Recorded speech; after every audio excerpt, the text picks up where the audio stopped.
ಆತ್ಮೀಯರೇ ನಮಸ್ಕಾರ. ಟೀಕೆಗಳು ಸಾಯುತ್ತವೆ, ಕೆಲಸಗಳು ಉಳಿಯುತ್ತವೆ. ಚೆನ್ನಾಗಿದೆಯಲ್ಲ ವಿಷಯ? ಯಾಕೆಂದ್ರೆ ಸುಮಾರು ಜನ ಏನ್ ಮಾಡ್ತಾರೆ, ನಂಗೆ ಅವ್ರು ಟೀಕೆ ಮಾಡ್ತಾರೆ ಸರ್, ಇವ್ರು ಟೀಕೆ ಮಾಡ್ತಾರೆ ಅಂತ ಟೆನ್ಷನ್ ಮಾಡ್ಕೊಂಡಿದ್ದು ಬಿಡ್ತಾರೆ.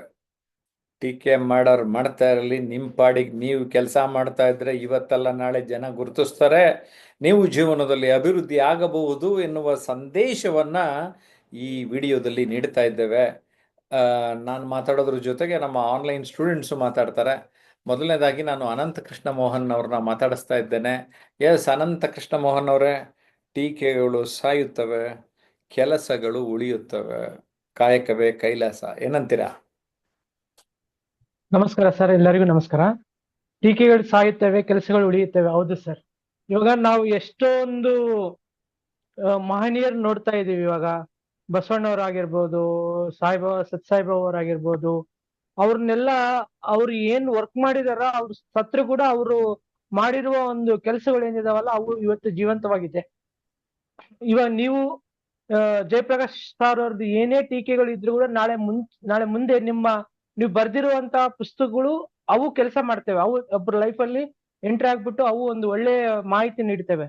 ನಾವು ಜೀವನದಲ್ಲಿ ಏನೇ ಸಾಧನೆ ಮಾಡ್ತೀವಿ, ಏನೇ ಸಂಪಾದನೆ ಮಾಡ್ತೀವಿ ಅಂದ್ರೂ ಕೂಡ ಕೊನೆಯೊಂದು ನಮ್ಮ ಟೀಕೆಗಳಿಂದಾಗಿ ಅವತ್ತು ಅಲ್ಲಿಗೆ ಸ್ಟಾಪ್ ಆಗ್ಲಾರ್ದೆ ನಾವು ಮುಂದಿನ ಪೀಳಿಗೆಗಾಗಿ ಏನೋ ನಾವು ಒಂದು ಒಳ್ಳೆ ಕೆಲಸ ಮಾಡಿದ್ರೆ ಅದು ನಮ್ಮನ್ನ ಜೀವನದಲ್ಲಿ ಮುಂದೆ ಅದು ಮಾತಾಡಿಸ್ತೈತಿ ಅನ್ನೋದಕ್ಕೆ ನೀವು ಒಂದು ರಿಮೈಂಡ್ ಮಾಡೋದಕ್ಕೆ ಇದು ನಮ್ಗೆ ಕೊಟ್ಟಿದ್ದೀರಾ ಅಂತ ನನ್ಗೆ ಅನಿಸ್ತಾ ಇದೆ sir. Thank you sir. Okay, very good. ನಮ್ಮ ಜೊತೆ ಹೊಂಗೆಮ್ಮ ಇದ್ದಾರೆ. ಹೊಂಗೆಮ್ಮ ಅವರ ಅನಿಸಿಕೆ ಏನು ಅಂತ ಕೇಳೋಣ. Yes madam. ನಮಸ್ತೆ ಸರ್.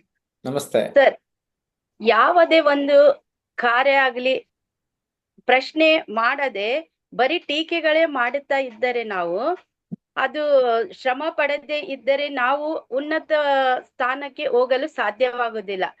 ಬರೀ ಅಂದುಕೊಂಡರೆ ಶ್ರದ್ಧೆಯಿಂದ ನಾವು ಕೆಲಸ ಮಾಡುತ್ತಾ ಇದ್ದರೆ, ಶ್ರದ್ಧೆಯಿಂದ ಕೆಲಸ ಮಾಡುತ್ತಾ ಕಾರ್ಯಗಳನ್ನು ಮಾಡುತ್ತಾ ಇದ್ರೆ ಟೀಕೆಗಳನ್ನು ಸಾಯ್ತವೆ, ಕೆಲಸಗಳನ್ನು ಮಾತ್ರ ಉಳಿತವೆ ಸರ್. ನಾವು ಯಾವಾಗ್ಲೂ ಟೀಕೆ ಕಡೆ ಗಮನ ಕೊಡ್ಲಾರ್ದಂಗೆ ನಾವು ಕೆಲಸ ಮಾಡ್ತಾ ಇದ್ದರೆ ಅವು ತಾನಾಗೆ ಸಾಯ್ತವೆ ಸರ್. ಶ್ರದ್ಧೆಯಿಂದ ನಾವು ಅವನ್ನ ಕೆಲಸ ಮಾಡ್ತಾ ಮಾಡ್ತಾ ಹೋದ್ರೆ ಕೆಲಸ ಮಾತ್ರ ಉಳಿತವೆ. ವೆರಿ ಗುಡ್, ತುಂಬಾ ಚೆನ್ನಾಗಿ ಹೇಳಿದ್ರಿ. ಹರಿಪ್ರಸಾದ್ ಏನ್ ಹೇಳ್ತಾರೆ ಕೇಳೋಣ. ಎಸ್ ಹರಿಪ್ರಸಾದ್. ಟೀಕೆಗಳು ಸಾಯುತ್ತವೆ, ಕೆಲಸಗಳು ಉಳಿಯುತ್ತವೆ ಅಂತಕ್ಕಂಥ ವಿಷಯ ಬಹಳ ಚೆನ್ನಾಗಿದೆ. ಟೀಕೆಗಳು ಸಾಯುತ್ತವೆ ಅಂತಂದ್ರೆ ಸಾಮಾನ್ಯವಾಗಿ ಅದರ ಬಹಳ ಈಸಿಯೆಸ್ಟ್ ಕೆಲಸ ಅಂತಂದ್ರೆ ಇನ್ನೊಬ್ಬರಲ್ಲಿ ತಪ್ಪನ್ನು ಹುಡುಕೋದಂತೆ. ಹಂಗೆ ಆ ಟೀಕೆಗಳು ಯಾವತ್ತಿದ್ರು ಅವು ಟೀಕೆಗಳಷ್ಟೇ, ಅವು ಸಾಮಾನ್ಯವಾಗಿ ಮುಂದಕ್ಕೆ ಹೊರೆಯೋದಿಲ್ಲ. ಕೆಲಸಗಳು ಏನ್ ಮಾಡ್ತೀವಿ ನಾವು ಶ್ರದ್ಧೆಯಿಂದ, ಭಕ್ತಿಯಿಂದ, ನಿಷ್ಠೆಯಿಂದ ಏನ್ ಕೆಲಸ ಮಾಡಿದೀವಿ, ನಮ್ಮ ಬಸವಣ್ಣರವರೇ ಹೇಳಿದಾಗೆ ಕಾಯಕವೇ ಕೆಲಸ ಅಂತ ಹೇಳಿದಾಗೆ ನಾವು ಯಾವ ಕೆಲಸಗಳನ್ನು ಮಾಡಿರ್ತೀವೋ ಅವು ಉಳಿತವೆ. ಮತ್ತು ಯಾವ್ದು ಟೀಕೆಗಳು ಮಾಡ್ತಾವ ಅವು ಯಾವತ್ತೊಂದಿನ ಸಾಯ್ತವೆ. ನನಗೆ ಅನಿಸಿದ ಮಟ್ಟಿಗೆ ಟೀಕೆ ಮಾಡೋರು ಜಾಸ್ತಿ ಕೆಲಸ ಮಾಡಲ್ಲ, ಕೆಲಸ ಮಾಡೋರು ಜಾಸ್ತಿ ಮಾತಾಡಲ್ಲ ಅಂತಕ್ಕಂಥದ್ದು ಭಾವ. ಬಟ್ ಕೆಲಸ ಮಾಡೋರು ಇರಬೇಕು, ಕೆಲಸ ಮಾಡೋ ಜೊತೆಗೆ ಟೀಕೆಗಳು ಮಾಡೋರು ಇರ್ಬೇಕು ಅಂತಕ್ಕಂಥದ್ದು. ಬಟ್ ಕೆಲಸದ ದೃಷ್ಟಿ, ಕೆಲಸದ ಮೇಲೆ ಭಾವ, ಕೆಲಸದ ಒಂದು ನಿಷ್ಠೆ ನಮ್ಮಲ್ಲಿ ಇದ್ದು ಮಾಡ್ಕೊಂಡು ಹೋಗ್ಬೇಕು ಅಂತಕ್ಕಂಥ ನನ್ನ ಅಭಿಪ್ರಾಯ. Thank you. ವೆರಿ ಗುಡ್, ತುಂಬಾ ಚೆನ್ನಾಗಿ ಹೇಳಿದ್ರಿ. ನಮ್ ಜೊತೆ ಸಂತೋಷ್ ರಾವ್ ಇದ್ದಾರೆ, ಅವ್ರೇನ್ ಹೇಳ್ತಾರೆ ಕೇಳೋಣ ಬನ್ನಿ. ಎಸ್ ಸಂತೋಷ್ ರಾವ್, ಮಾತಾಡಿ. ಟೀಕೆಗಳು ಸಾಯುತ್ತವೆ, ಕೆಲಸಗಳು ಉಳಿಯುತ್ತವೆ. ಪ್ರತಿಯೊಂದು ಕೆಲಸಕ್ಕೂ ಟೀಕೆಗಳು ಬರುತ್ತೆ. ಪ್ರತಿಯೊಂದು ಕೆಲಸದಲ್ಲೂ ಟೀಕೆ. ನೀನ್ ಈ ಸಲ ಪಾಸ್ ಆಗಲ್ಲ ಅಂತ ಹೇಳಿ ಅವನಿಗೂ ಕೂಡ ಟೀಕೆಗಳು ಮಾಡ್ತಾರೆ. ಅವನು ಕೂಡ ಶ್ರದ್ಧೆಯಿಂದ ಓದಿ ಕಷ್ಟಪಟ್ಟು ಒಂದು ಪಾಸ್ ಆಗುವಂತ ಒಂದು ಯಶಸ್ಸನ್ನ ಪಡೀತಾರೆ. ಹಾಗೇನೆ ಯಾವುದೇ ಒಂದು ದೊಡ್ಡ ಹೆಜ್ಜೆ ಕೆಲಸಕ್ಕಿಂತ ಕೂಡ 10 ಜನರ ಟೀಕೆಗಳು ಬರುತ್ತೆ.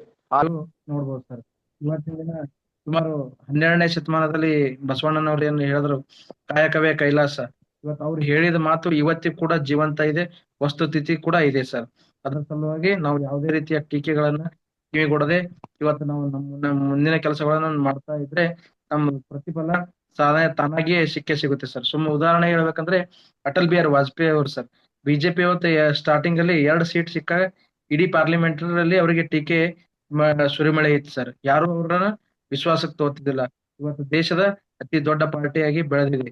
ಅದೇ ರೀತಿ ರಾಹುಲ್ ಗಾಂಧಿ ಅವರಿಗೆ ಟೀಕೆ ಅನ್ಬೋದಷ್ಟು ರಾಜಕಾರಣದಲ್ಲಿ ಯಾರು ಕೂಡ ಟೀಕೆಗಳನ್ನು ನೋಡಿಲ್ಲ. ಇವತ್ತು ಅವರು ವಿರೋಧ ಪಕ್ಷದ ಸ್ಥಾನಕ್ಕೆ ಹೋಗಿದ್ದಾರೆ ಸರ್. ಯಾವ ರೀತಿ ಅಂದ್ರೆ ಒಂದು ಕಾಯಕ ಮಾಡೋದ್ರಿಂದ ಇವತ್ತು ಅವರು ಆ ಟೀಕೆಗಳಿಗೆ ಬೆಲೆ ಕೊಟ್ಟು ಏನಾದ್ರು ಮನೆ ಸೇರಿದ್ರೆ ಇವತ್ತು ಅವರು ಸಾಧನೆ ಮಾಡ್ಲಿಕ್ಕೆ ಸಾಧ್ಯ ಇರ್ತಿದ್ದಿಲ್ಲ. ಯಾರೇ ಇರ್ಲಿ, ಇವತ್ತು ಜೀವನದಾಗ ಸಾಧನೆ ಮಾಡ್ಬೇಕಂದ್ರೆ ಮೊದಲ ಕಾಯಕ ಮುಖಾಂತರ ಮಾಡ್ಬೇಕು, ಟೀಕೆಗಳನ್ನ ನೆಗ್ಲೆಕ್ಟ್ ಮಾಡ್ಬೇಕಂತ ನನ್ನ ವಿಚಾರ. Okay, Ramesh DM. ನಮಸ್ತೆ ಸರ್. ಟೀಕೆಗಳು ಸಾಯುತ್ತವೆ, ಕೆಲಸಗಳು ಉಳಿಯುತ್ತವೆ. ಈ ಕೆಲಸಗಳು ನಾವು ಮಾಡ್ತಾ ಇದ್ದಾಗ ಟೀಕೆಗಳು ಬರೋದು ಸಹಜ. ಯಾವ್ದೇ ಕೆಲಸ ಮಾಡ್ಬೇಕು ಅವ್ರು ಆ ಟೀಕೆಗಳು ಬಂದು ಎಲ್ರು ತುಂಬಾ ಚೆನ್ನಾಗಿ ಟೀಕೆಗಳು ಸಾಯುತ್ತವೆ, ಕೆಲಸಗಳು ಉಳಿಯುತ್ತವೆ ಅಂತ ತುಂಬಾ ಚೆನ್ನಾಗಿ ಹೇಳಿದಿರಿ. ಇದನ್ನ ಗಮನದಲ್ಲಿಟ್ಕೊಂಡು ಟೀಕೆ ಮಾಡ್ತಾ ಇರ್ಲಿ. ನೀವು ನಿಮ್ಮ ಕೆಲಸದಲ್ಲಿ ನಡೆ ಮುಂದೆ ನುಗ್ಗಿ ನಡೆ ಮುಂದೆ ಅಂತ ಅವ್ರಿಗೆ ನಡೀತಾ ಜೀವನದಲ್ಲಿ ಇರಿ ಬಂದಂತ ಅಂತ ಟೀಕೆಗಳು ಹೇಳ್ತೇನೆ. ಆದ್ರೂ ಕೂಡ ಅವರು ಆ ಟೀಕೆಗಳಿಗೆಲ್ಲ